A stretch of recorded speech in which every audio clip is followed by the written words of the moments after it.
Welcome to Lecture 2.2. In this particular lecture, we're going to continue our discussion of population and the role that population plays in sustainability by focusing specifically on what is driving population growth.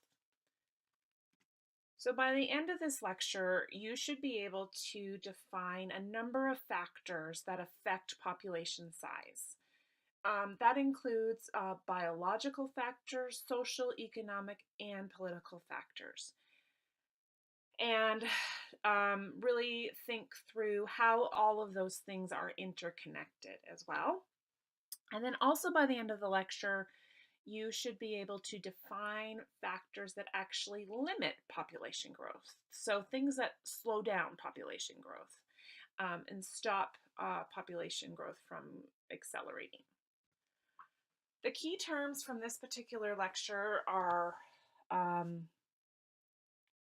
birth rate, death rate, fertility rate, age distribution, population growth rate, and limiting factors.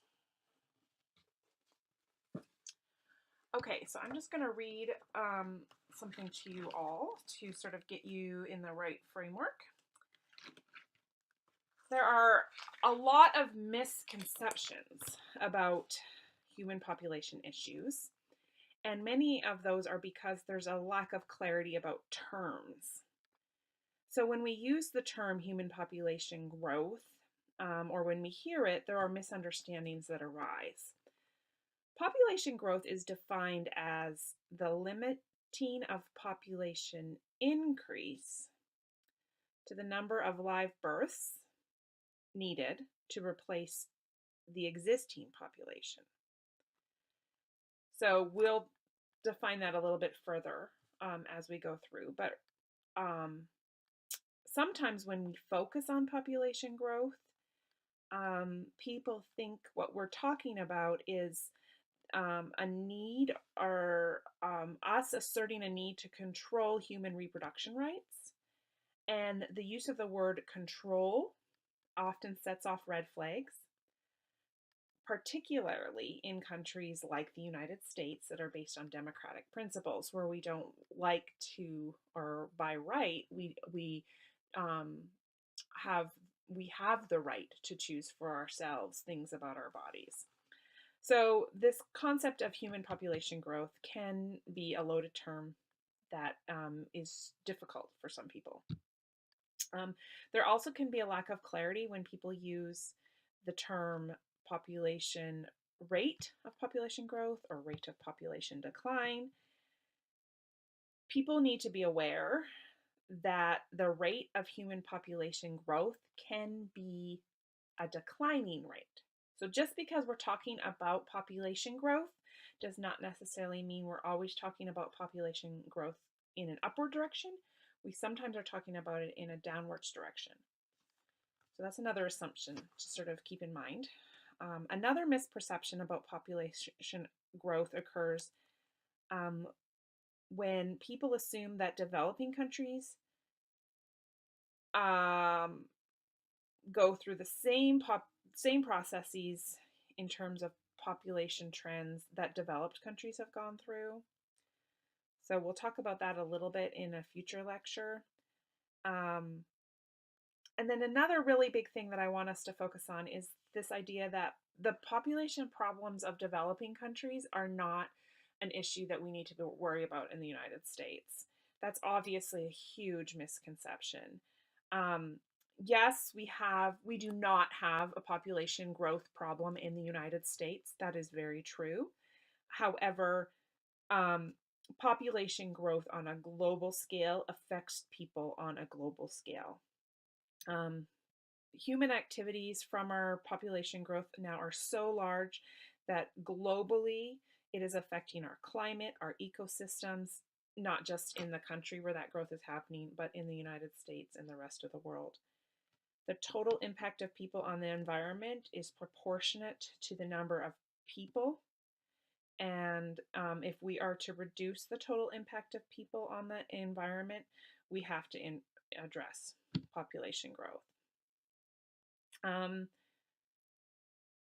Another popular misconception is that just because here in the United States we don't have a population, we're not overpopulated, and our population growth isn't rapidly increasing, we don't have to worry about population in growth in the United States. The reason why that's a misconception is that here in the United States we have a really high per capita consumption of resources.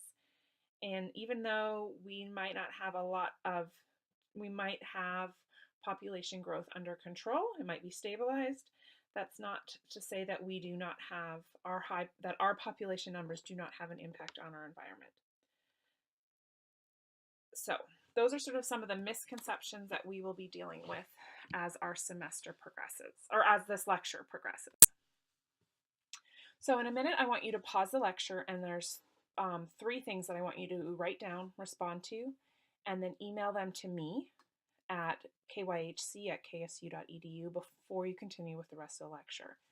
I want you to write down something you already know about population growth. I want you to write down one question that you have about population growth, and then I want you to describe a direct experience that you've had that somehow relates to population growth. So go ahead and pause, answer those questions, email them to me, and then come back to the lecture. All right, so first, a couple of precursors to the content of this lecture. The Earth is obviously billions of years old, and the Earth has existed for billions of years before humans arrived. So about approximately 600 million years ago is when scientists believe the first multi-cell organisms of some kind arrived. And then it wasn't until about 3 million years ago that humans arrived. So the Earth is much older than any living organisms, and living organisms in general have been here for a much longer period of time than humans. Um, the other interesting thing is that human population was very small on this earth until about 200 years ago. It wasn't that until, we didn't even reach the 1 billion mark in population until the 1800s. So it's just the last 200 years that we've been at that point. And then in the last 50 years, world population has multiplied more rapidly than ever before, and actually more rapidly than it's projected to grow in the future. So we've seen a real rapid population growth over the last 50 years. We are seeing that thankfully starting to decline. But unfortunately, because our population is so large, any growth is going to continue to put population strains on our ecosystems. In 1950, think about this. In 1950, so in 1950, your grandparents were alive. The world had 2.5 billion people. By 2005, when you were alive, the world had 6.5 billion people. And by 2050, scientists think that we could have as many or more than 9 billion people on this planet. So if you look at this table here, it kind of just summarizes some of these things here. As I said, anthropologists believe that human species date back to about 3 million years ago. For the most of our history, these distant ancestors lived as hunters and gatherers. They had a very precarious existence, and because of this, their total numbers were kept very small. People died young. People died as children or young adults. And there were probably less than 10 million people on the entire planet for a very long period of time. However, as agriculture was introduced, communities that could support more people were evolved. We got a more stabilized food system in place, and world population started to grow. People started living longer, and by about the year 1 AD, there was estimated to be about 170 million people. And then it just sort of from there sort of moderately grew. It wasn't growing rapidly, it wasn't anything alarming. But then, after the start of the Industrial Revolution in the 18th century, living standards rose again. There was a lot of technological and medical developments during that time. Um, Widespread famines diminished, health epidemics diminished, people established, um, the food security became much stronger, and as a result, population growth really started to accelerate. So we really look at the Industrial Revolution in about 1800 as when we started to see this rapid expansion of population. And so in about 17 between in about 1750 there were about 760 million people on the planet, and by 1800, so 50 years later, it had reached about a billion people. So take a look at the table on this slide. Notice there's three columns: years elapsed, the actual year, and then the population. The years elapsed refers to from the years between one year, one row to the next row. So from 1 AD to 1800, there is obviously 1,800 years that have elapsed, and that's when we first hit 1 billion people. It then took about 130 years to get to 2 billion, 30 years to get to 3 billion. So think through this. What are you noticing, particularly in the years elapsed and in the population? And hopefully, there's a few trends to take note of.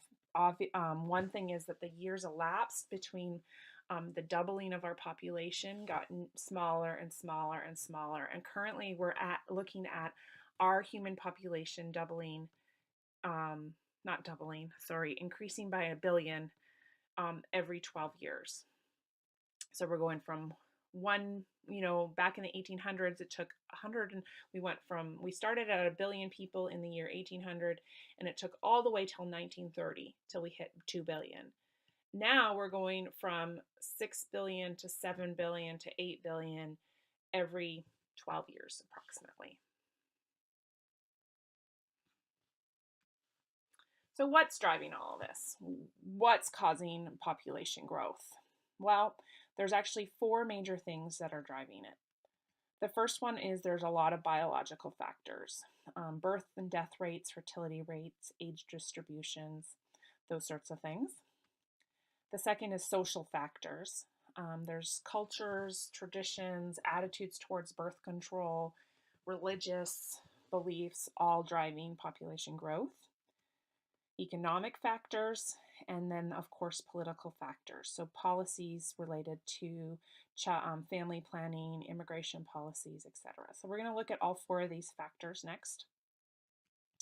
And the first one is the biological drivers. So birth rate is one of the biological drivers. The commonly used definition of a birth rate is the number of individuals added to a population through reproduction over a particular period of time. It's typically communicated as the annual number of births per 1,000 people. So if a country has a birth rate of 3.1, that means that there is, if a population has an annual birth rate of,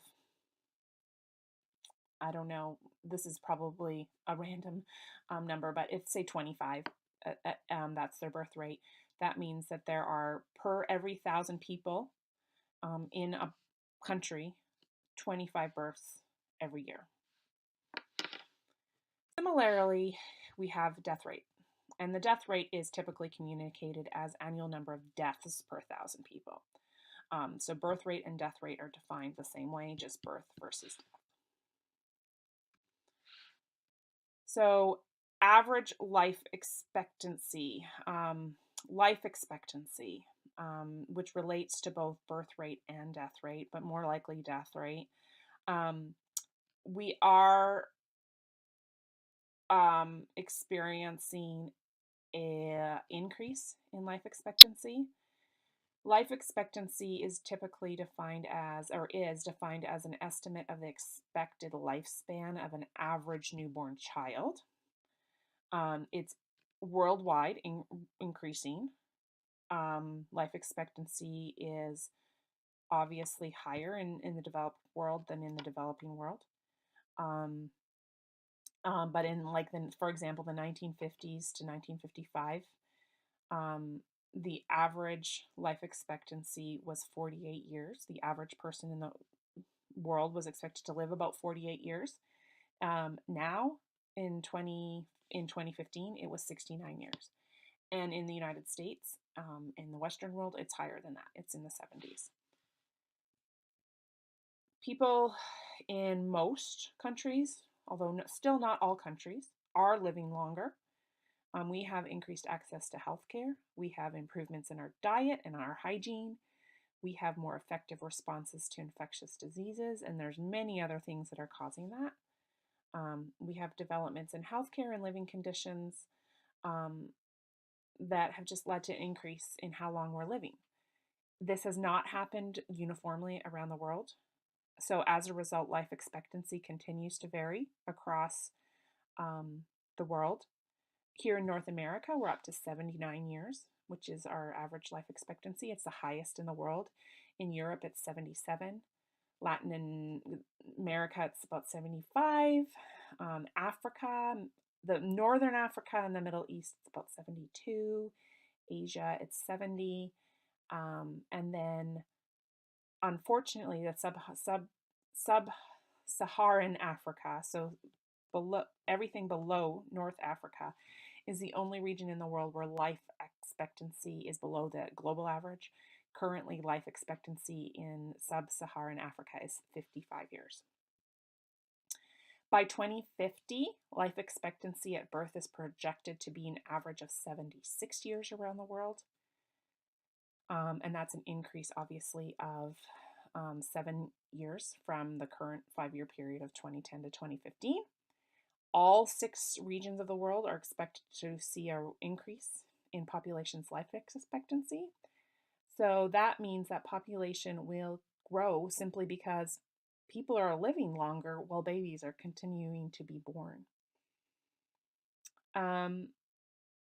By 2050, North American life expectancy is expected to be 84 years. And we are expecting sub-Saharan Africa to experience the greatest increase and go from 55 years to 68 years by 2050. Okay, so that's life expectancy. So what is the population growth rate? So that's pretty simple. It's the birth rate minus the death rate on an annual basis. How many babies are being born minus how many people are dying. It's typically expressed as a percentage of the total population. So for example, in the United States, the birth rate right now is 13 births per 1,000 individuals. The death rate is 8 per 1,000. The difference between these, 13 minus 8, is 5, which is equal to a population growth of 0.5%. So that's how population growth rate is depicted. It can be a positive number or a negative number. If it's a negative number, it means our population is declining. If it's a positive number, it means it's increasing. Population growth rates by country, you can see it divided out by the 6 major regions of the world right now, and you can see it from 1800 through what's projected to happen in 2050. Growth rates tend to vary greatly from country to country. Ironically, developing countries tend to experience much higher rates of population growth. Rapid population growth in impoverished countries presents obviously very unique obstacles in terms of sustainability. It puts a lot more burden on their governments and their infrastructure, their food systems, their healthcare, their education. And there are a number of reasons why these developing countries, such as Africa, Latin America have um, high population growth rates higher compared to North American and more developed countries, which we'll look at in a minute. Another biological driver of population growth rates is the fertility rate. This is probably the most important determinant in terms of biological determinants of the rate at which human populations grow. And it's because obviously how many women in the population are having children, and the total number of children each woman will have is a very important determinant of our total population growth. So it's, you take, if it's normally calculated on a country by country, region by region basis, and then obviously a global fertility rate as well. And they'll take all of the women who were born in that country and determine the number of children they have and determine a fertility rate. A fertility rate of 2.1 is known as replacement fertility. Since, and think about this, you have a male and a female, two people who are needed to reproduce and create new children. And if every two parents produce two children, those two children have replaced the parents when the parents die.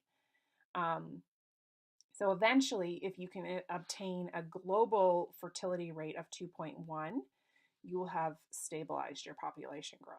You have a replacement rate. You're producing the children that you need in order to replace the people who will die. The reason why it's 2.1 instead of 2.0 is because some children children die in childhood.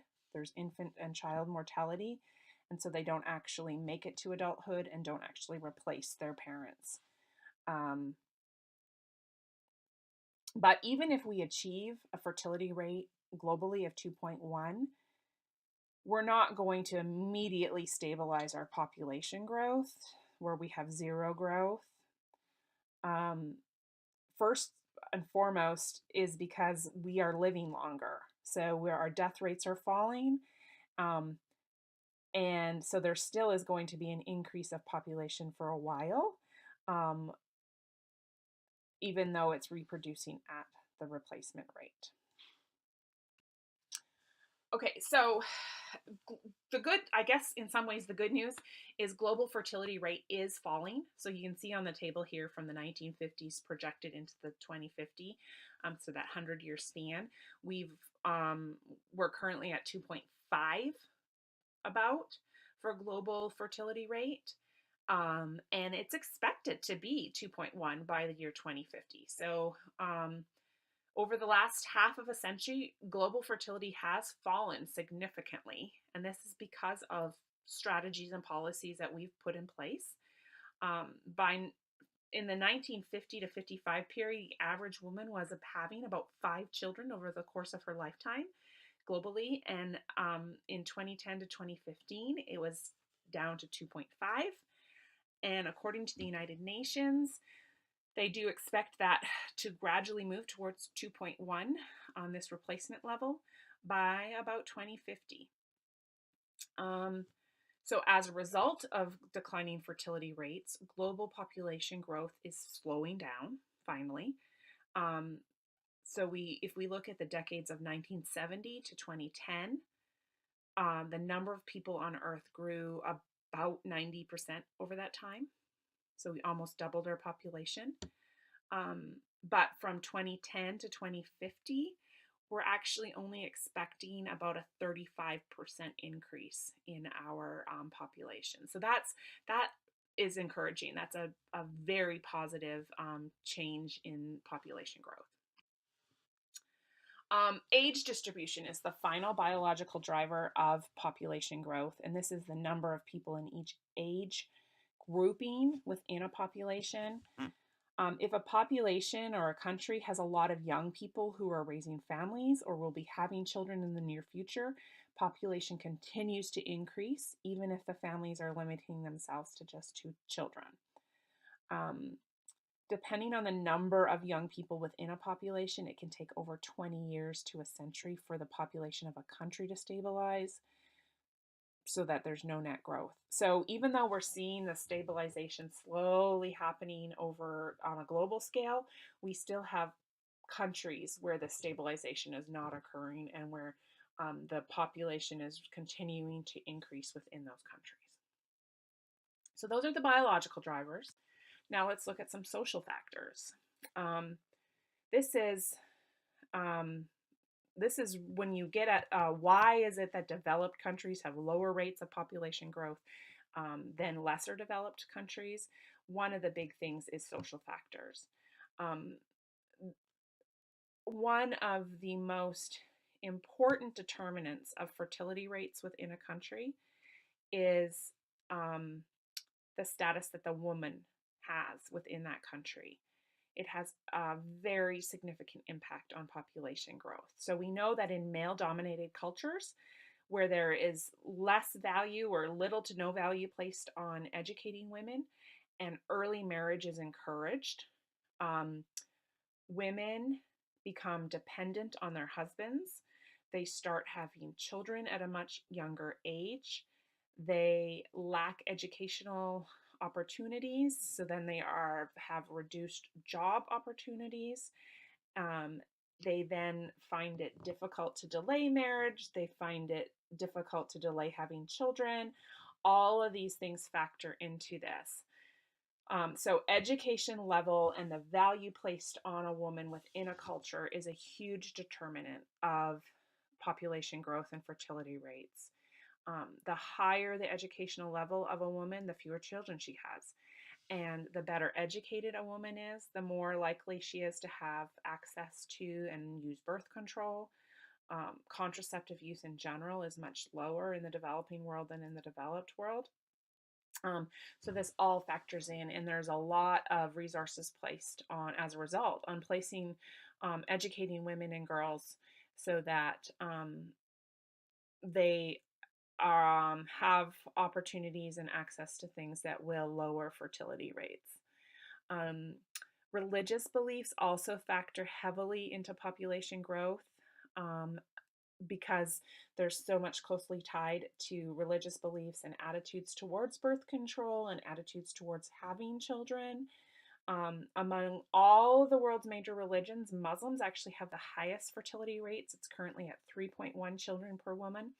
And so we have to always keep that in mind when we're talking about population and family planning and all of these things that the role that religion plays in all of this.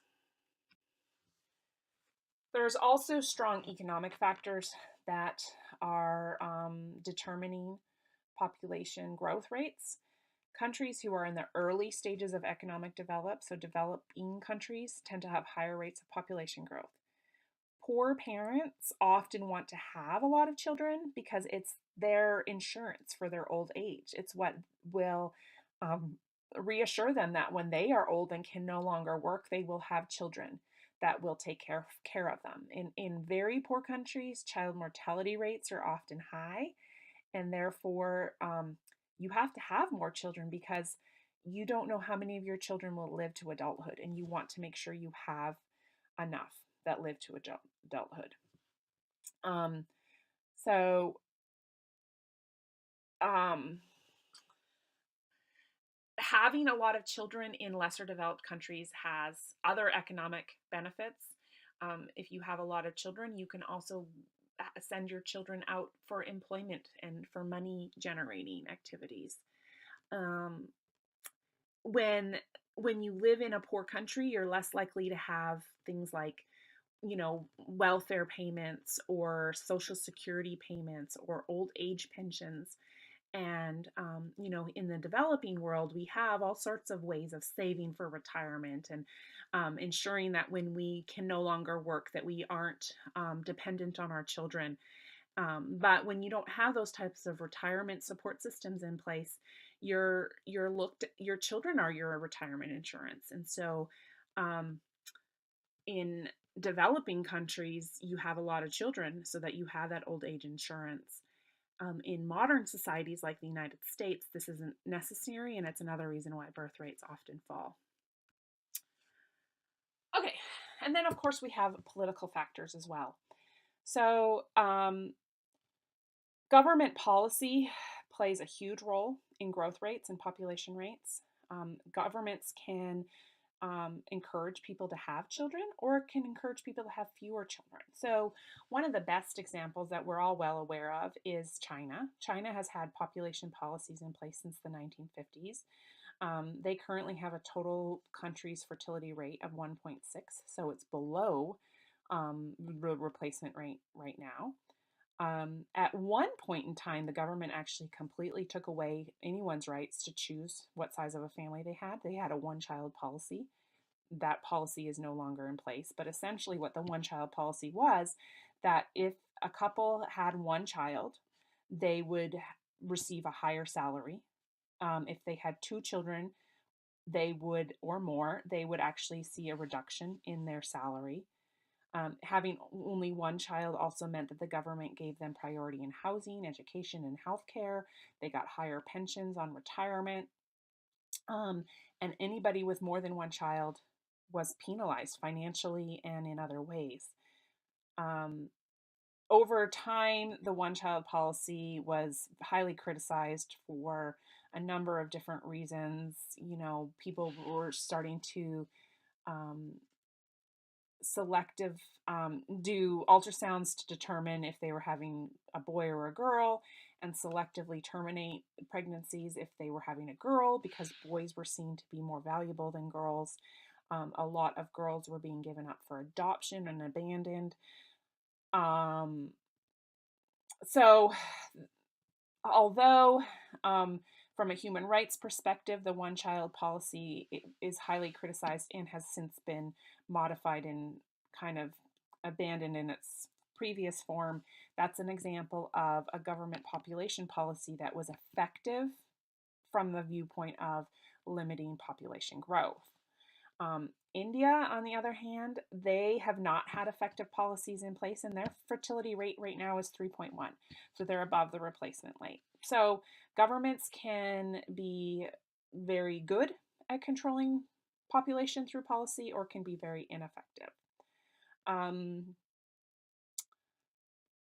There are from sort of the opposite perspective, governments can also encourage population growth. There are countries in the world where they're not there aren't enough babies being born, like Sweden and European countries, and they want people to start having more children. And so in these sorts of places, governments can actually put in policies such as extended maternity leaves, free child care, um, tax benefits for having more children, etc., that will actually encourage increase in population growth. And then finally, immigration can also affect global population.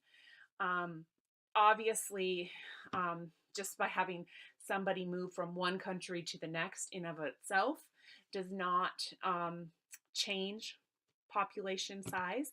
However, if you are moving from, say, the Middle East to the United States, and moving to the United States then means that you adopt sort of the United States perspective on family planning and size, we might actually see a decrease in population growth. It also might mean through immigration that girls are valued more, receive more education, have more access to healthcare and family planning, and so we can see a decrease. So the um, the the long-term effects of immigration are what can affect global population growth. So those are all the things that cause population to increase in size. We have this term though called limiting factors, things that actually limit population growth.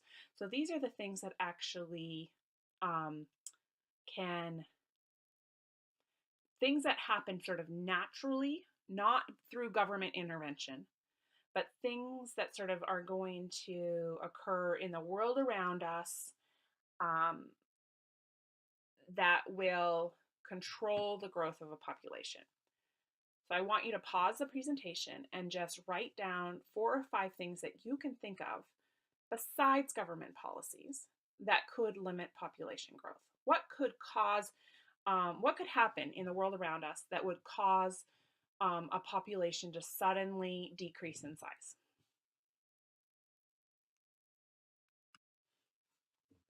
Okay, so hopefully you have a good list in front of you. Um, Limiting factors for our population, there's a lot. I've just listed sort of the top 6 here.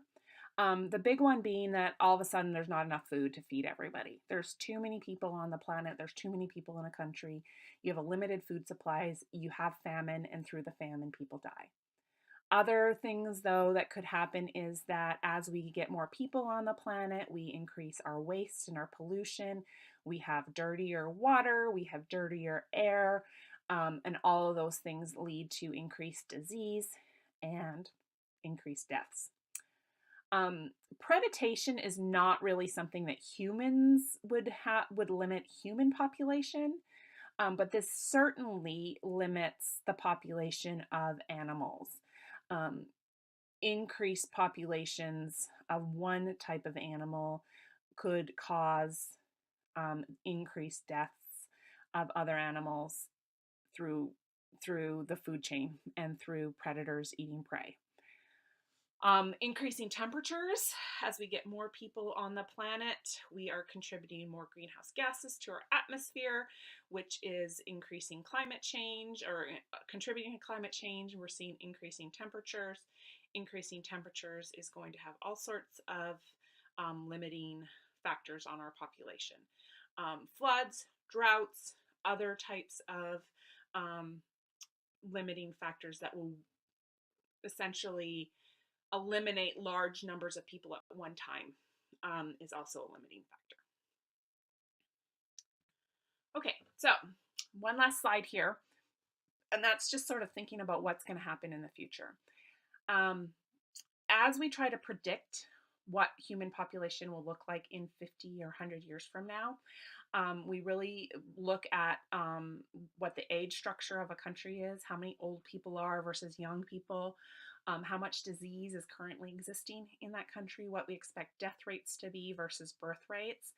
And through all of that, this is how we know that we are, over the next 50 to 100 years, expecting a slowdown in population growth. But we're still expected to reach 9 billion people by the year 2050, which we're currently at about 7.5 billion. So over the next 30 years, we're looking at an increase of another 1.5 billion people. Now, what we have to sort of start to consider is, will the negative impacts of population growth start to be offset by technology, science, and other changes in society, which we'll consider in the future.